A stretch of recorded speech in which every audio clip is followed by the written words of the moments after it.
So it's been a while since I made a video, and I thought I'd actually come on here real quick and give you a quick explanation of what's going on. A few people have asked me why I haven't made any videos in the last little while. Of course, the answer to that is that I am working now on a magazine called MRM, which is an anthology of already written articles from various and sundry blogs all over the manosphere. And they're put together, illustrated, and taken as a representation of kind of a little time slice out of the men's rights movement. These articles, in my view, are very representative of various aspects of the men's rights movement, even if I don't personally share some of the views that are actually expressed. For example, it's pretty hard to embrace both pickup artists and men going their own way ethoses. It's just about impossible. One says that everything to do with women is a system, and you can break it down and do it without any kind of deviation and have lots of success with women. And the other group says, who cares?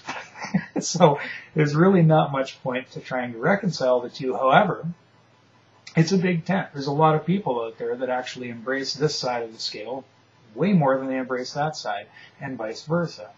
So the idea is to give everybody an accurate picture of what the men's movement is all about. It is not homogenistic. It is definitely not conservative white males running around telling everybody what to be.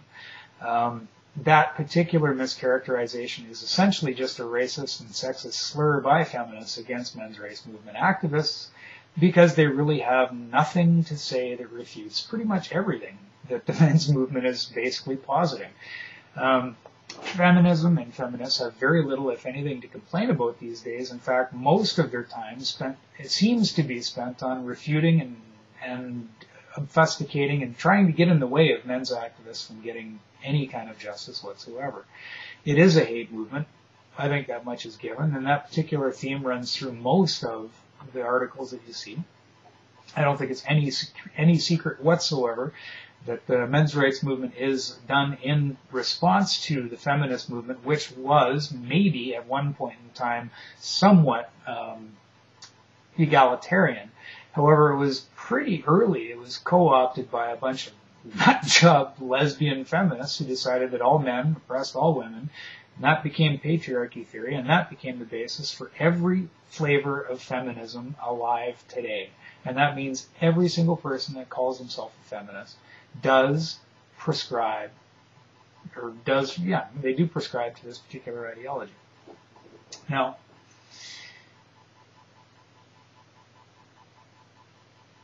I guess the main point that needs to be made here is that, mischaracterizations aside, most of the things that are being said in these magazine issues are not only true, but pressing social issues that need to be addressed before society can progress. A lot of the things that are being said and done today in the name of fairness and in the name of equality and in the name of whatever else sort of ism or victim of the weak, all of these things that are being done are done to increase government power, to increase legislation, and to increase control over every single person's thoughts, actions, and deeds, basically. Is this whole movement a sort of a response to feminism? Yeah, I think at some level it is. But as you see when you read these magazine articles, that there's a whole lot more to it than that. There's a lot of criticism, for example, of chivalry. There's a lot of criticism for social castigations for normal things.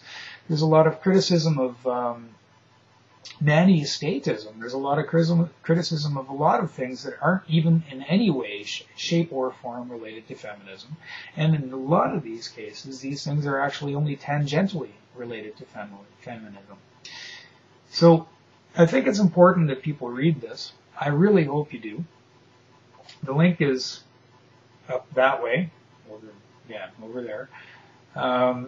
So I suggest you click on it. It's actually a link to a page that will give you access to every issue of MRM magazine ever created, and that will remain to be the case for the lifetime of this magazine, I think.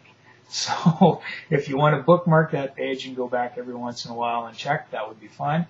It's hosted on a site called A Voice for Men, and you can actually subscribe to this as well. So if you want to, you can put your name and your email address in, and you will be mailed a link telling you every single time there is a new issue of this available within minutes of its availability.